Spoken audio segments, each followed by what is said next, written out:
नमस्कार मित्रांनो, आपलं मनःपूर्वक स्वागत आहे आमच्या चॅनलवर वास्तू ज्योतिष मराठी. इथे आम्ही तुम्हाला जीवन आणि मृत्यूशी निगडीत असे गुप्त रहस्य सांगतो, जे कदाचित तुम्ही कधी ऐकलंही नसेल. मित्रांनो, आजचा आपला विषय थोडासा वेगळा आहे आणि थोडासा रहस्यमयही आहे. आपण अनेकदा ऐकलं असेल की माणूस जेव्हा या जगाला सोडून जातो, तेव्हा त्याच्या आत्मा शरीरापासून वेगळा होऊन एका नवीन प्रवासाला निघतो. पण कधी का विचार केला आहे की त्या प्रवासादरम्यान आत्म्याला भूक तहान लागते का, आणि जर लागतेच तर मृत्यूनंतर आत्मा नक्की काय खातो? हा प्रश्न प्रत्येकाच्या मनात कधीतरी येतोच. आज आपण या रहस्याचा उलगडा करणार आहोत. पण मित्रांनो, आम्ही तुम्हाला उत्तर सरळ देणार नाही, तर एक कथा सांगणार आहोत. त्या कथेतूनच तुम्हाला या प्रश्नाचं खरं उत्तर मिळेल. म्हणून हा व्हिडिओ शेवटपर्यंत नक्की पहा. आणि मित्रांनो, जर तुम्ही अजूनही आमच्या चॅनल वास्तू ज्योतिष मराठी सबस्क्राईब केला नसेल, तर लगेच करा. कारण या चॅनलवर आम्ही तुम्हाला असेच अद्भुत रहस्य आणि धार्मिक कथा सांगत असतो, ज्या तुमच्या जीवनात नवीन विचार आणि नवी दिशा देऊ शकतात. चला मित्रांनो, आपण आपला जास्त वेळ वाया घालवू न देता त्या दिव्य कथेकडे वळू या. आणि ही कथा 3 भागात असेल, म्हणून मित्रांनो, तुम्ही सर्वांनी एक एक गोष्ट लक्षपूर्वक ऐकावी, कारण ही फक्त कथा नाही, तर एक रहस्याचे द्वार उघडणारी यात्रा आहे, ज्याचा अनुभव प्रत्येक आत्म्याला एक दिवस करावाच लागतो. खूप वर्षांपूर्वीची गोष्ट आहे. उत्तर भारतातील एका छोट्या गावात हरिदास नावाचे एक ब्राह्मण राहत होते. हरिदास संपूर्ण गावात आपल्या भक्ती आणि साधेपणासाठी प्रसिद्ध होते. त्यांचे जीवन पूजापाठ, दान, पुण्य आणि लोकांची सेवा यातच जात होते. सकाळ होताच ते सगळ्यात आधी आपल्या अंगणात तुळशीला पाणी घालत, मग गंगाजल शिंपत आणि भगवानाचं नाव घेऊन दिवसाची सुरुवात करत. गावकरी म्हणायचे की हरिदास फक्त नावानेच नाही, तर खरोखरच हरीचे दास होते, कारण त्यांच्या जीवनात लोभ, क्रोध आणि वासना यांच्या मागमूसही नव्हता. हरिदास यांचे वय हळूहळू 70 वर्षांच्या पुढे गेले होते. आता त्यांचे शरीर दुर्बल झाले होते. डोळ्यांची ज्योती कमी झाली होती, पण मनाची ज्योती आजही तितकीच प्रखर होती, जितकी तारुण्यात होती. त्यांचे जीवन साधम होतं, पण त्यांची आस्था असाधारण होती. गावकरी जेव्हा कधी संकटात अडकायचे, तेव्हा सर्वप्रथम हरिदास यांच्याकडे पोहोचायचे आणि ते सहजतेने एखादा शास्त्रीय मंत्र किंवा उपाय सांगायचे, ज्यामुळे लोकांचे दुःख दूर व्हायचे. पण मित्रांनो, हा संसार नश्वर आहे आणि येथे जो आला आहे त्याला एक दिवस जावंच लागतं. असं वेळ हरिदास यांच्या जीवनातही आलम. एक दिवस ते आपल्या अंगणात तुळशीची पूजा करत होते, तेव्हा अचानक त्यांना भोवळ आली आणि ते जमिनीवर कोसळले.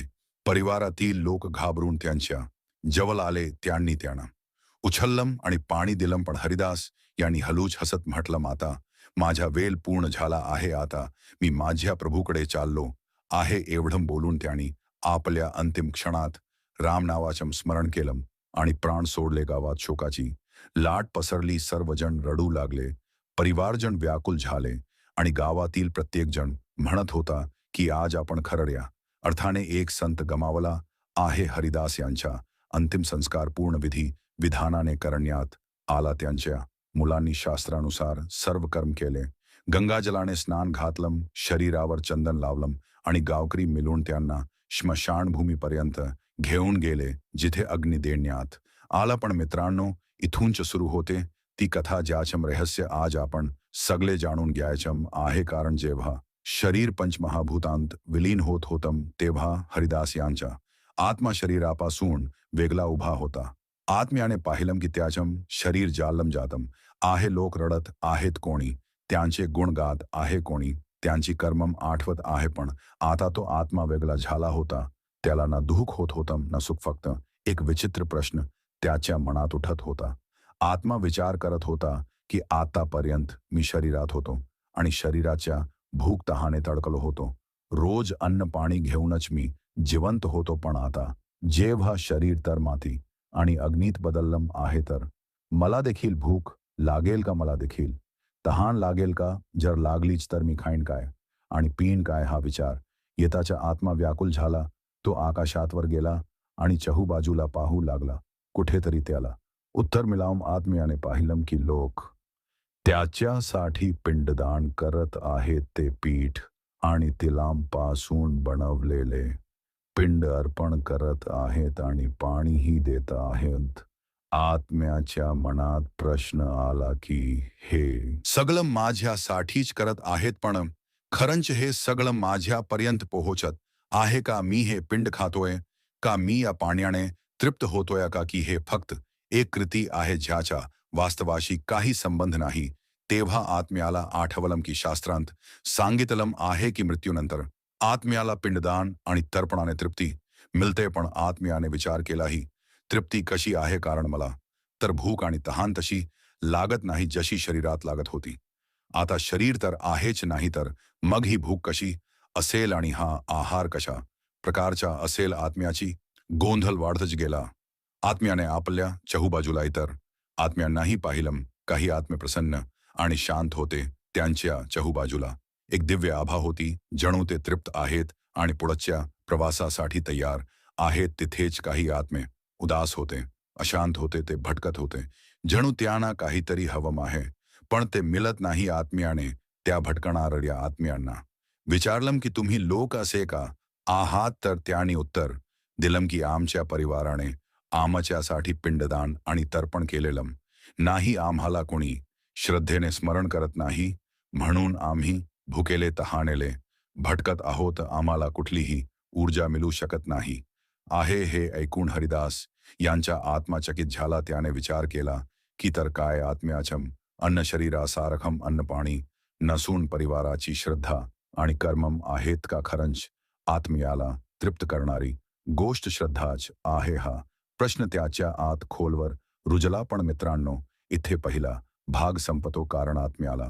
प्रश्न तर मिळाला, पण उत्तर अजून पूर्ण मिळालं नाही. आत्मा जाणून घ्यायला इच्छितो की मृत्यूनंतर आत्मा खातो काय आणि त्याचम अन्न कशा प्रकारचम आहे. हे रहस्य पुढच्या भागात उलगडेला. मित्रांनो, आता आपण या दिव्य कथेच्या दुसऱ्या भागाकडे वळतो आणि ही कथा अजूनही पहिल्या भागाशी जोडलेली आहे, कारण आत्म्याचा प्रवास थांबत नाही, तो पुढे चालतच राहतो.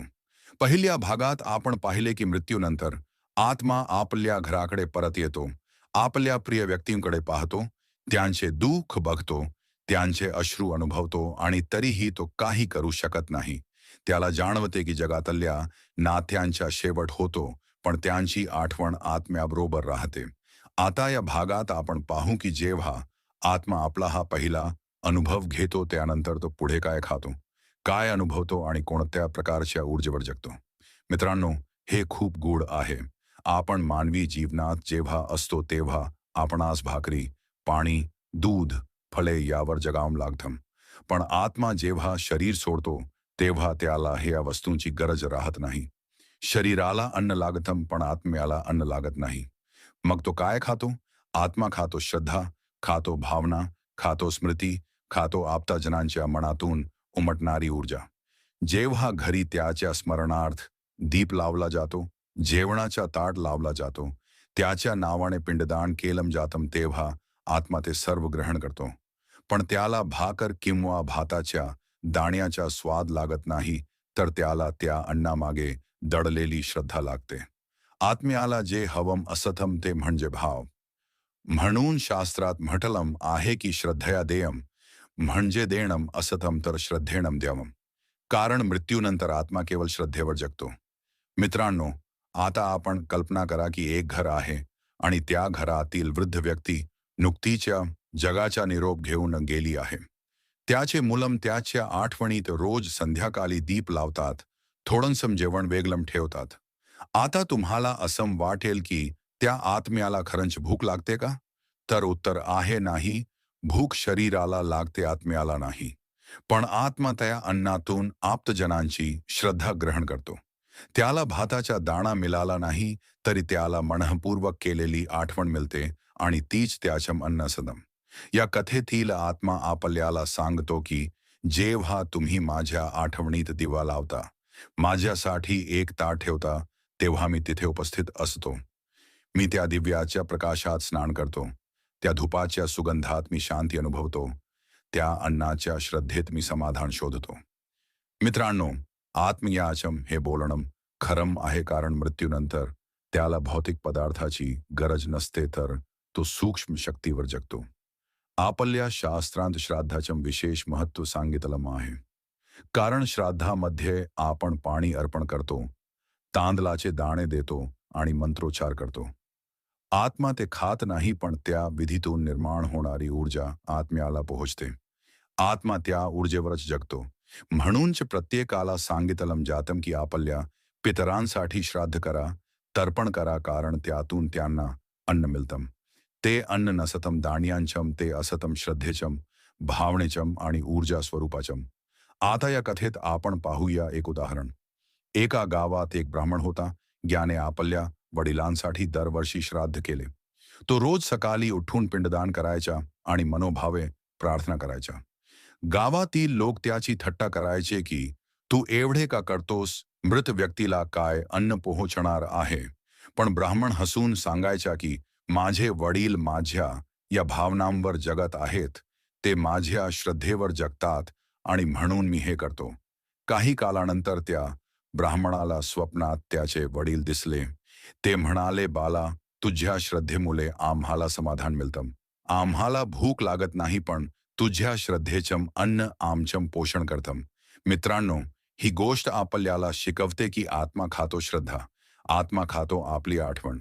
म्हणून जेव्हा एखादा माणूस मृत्यूनंतर आपल्या घरात येतो, तेव्हा तो पाहतो की माझ्या आप्तांनी मला किती आठवलं, किती श्रद्धेने माझं स्मरण केलं. जर कुणी विसरलं असेल तर आत्मा खिन्न होतो, कारण त्याला अन्न मिळत नाही. म्हणून म्हणालम आहे की श्रद्धा हीच आत्म्याची खरी भाकर आहे. या कथेचा दुसरा भाग आपल्याला हे सांगतो की मृत्यूनंतर आत्म्याला आपण दिलेलं अन्न तो खात नाही, तर आपल्या मनातील भाव तो ग्रहण करतो. आपल्या स्मरणातून तो समाधान शोधतो. जर आपण मेलेल्या व्यक्तीसाठी काहीही अर्पण न केलं तर आत्मा उपाशी राहत नाही, पण त्याला आपल्या मनातली विस्मृती त्रास देते. म्हणून आपल्या पूर्वजांचम स्मरण हेच त्यांचम खरं पोषण आहे. मित्रांनो, आता या दिव्य कथेला आपण शेवटच्या आणि तिसऱ्या भागात प्रवेश करतो आहोत, आणि या भागात तुम्हाला आत्म्याच्या अंतिम प्रवासाची आणि त्याने मृत्यूनंतर काय अनुभवले हे संपूर्ण उलगडून सांगितले जाणार आहे. या आधी तुम्ही पहिले 2 भाग अतिशय ध्यानपूर्वक ऐकले आहेत, आणि आता ही कथा आपल्याला आत्म्याच्या पुढील गूढ रहस्याच्या दारात घेऊन जात आहे. जेव्हा त्या गावातील आत्मा दुसऱ्या लोकात पोहोचली, तेव्हा तिला वाटले की आता ती कुठल्या अनोख्या भूमीवर आली आहे, जिथे ना दिवस होता ना रात्र होती. फक्त एक विचित्र शांतता आणि गूढ प्रकाशाने भरलेली ही जागा होती. तिथे आत्मा विचारात पडली की हे ठिकाण नक्की काय आहे, तिला कुठे जायचे आहे आणि कोण तिला भेटणार आहे. थोड्या वेळाने तिला असे दिसले की अनेक आत्मा एकत्र चालत होते. काहींनी शांत चेहरा होता, तर काहींनी भीतीने व्यापलेला चेहरा होता. त्या आत्म्याने विचारले, तुम्ही सर्व कुठे जात आहात? पण कुणीही काही बोलले नाही. सर्वजण फक्त चालतच राहिले. आत्मा त्यांच्याबरोबर गेली आणि हळूहळू एका मोठ्या नदीच्या काठाशी पोहोचली. त्या नदीचं पाणी स्वच्छ होतं, पण त्यात एक वेगळी ताकद होती. जे आत्मे पुण्यवान होते ते सहज त्या पाण्यावरून पार जाऊ लागले, पण जे आत्मे पापांनी भरलेले होते त्यांना पाण्याच्या लाटांनी मागे ढकलले. तेव्हा आत्म्याला कळलं की ही नदी म्हणजेच एक परीक्षा आहे, जी प्रत्येकाला द्यावी लागते. आत्मा घाबरली, पण तिने धैर्याने पाण्यात पाऊल टाकले. तिला आपल्या आयुष्यातील केलेल्या प्रत्येक चांगल्या आणि वाईट कृतींची आठवण येऊ लागली, पण तिच्या हृदयात एक गोष्ट सतत घुमत होती की तिने नेहमी कोणालाही त्रास दिला नाही, नेहमी मदत केली आणि सत्पथाने चालण्याचा प्रयत्न केला. म्हणूनच ती हळूहळू नदीच्या दुसऱ्या काठावर पोहोचली. नदी पार केल्यावर तिला एका मोठ्या दरवाज्यासमोर नेण्यात आले. दरवाज्यावर दिव्य प्रकाश झलकत होता आणि 2 यमदूत तेथे उभे होते. त्यांनी आत्म्याला विचारले की तू कोण आहेस आणि काय घेऊन आली आहेस? आत्म्याने नम्रपणे उत्तर दिले की मी फक्त माझ्या कृती घेऊन आले आहे. तेव्हा यमदूतांनी एक मोठे पुस्तक उघडले. त्या पुस्तकात तिच्या आयुष्यातील प्रत्येक क्षण लिहिला होता.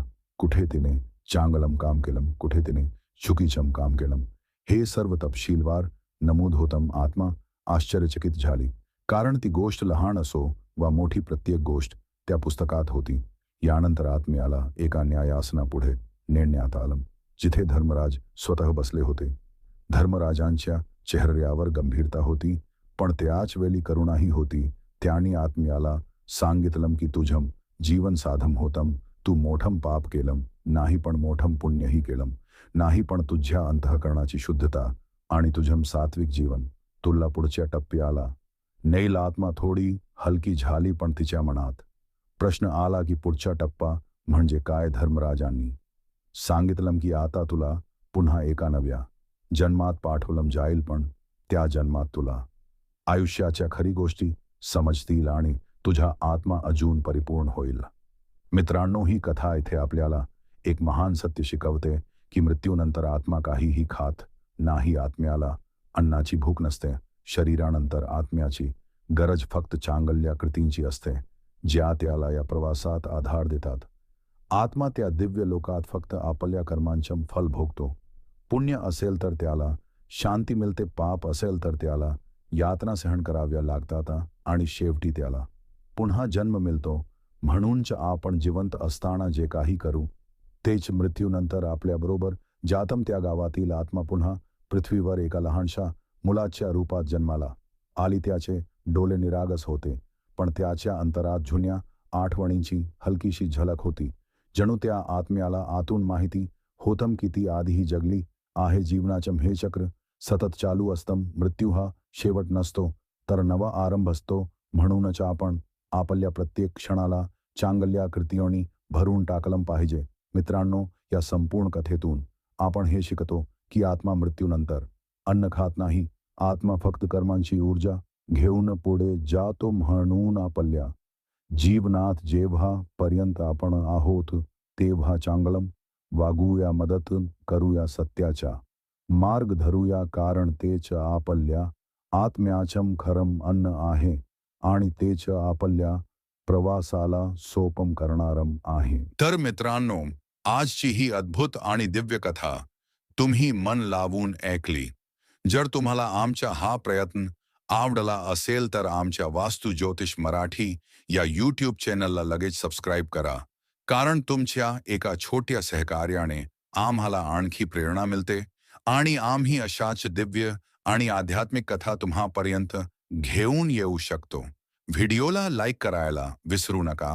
तुमच्या मित्र परिवारांबरोबर शेअर करा आणि घंटीचं बटन दाबा, म्हणजे आमचा प्रत्येक नवा व्हिडिओ तुम्हाला सर्वात आधी मिळेल. भगवंत तुमच्या आयुष्यात सुख, शांती आणि समृद्धी नक्कीच पाठवो, हीच प्रार्थना. जय श्रीराम, जय श्री कृष्ण.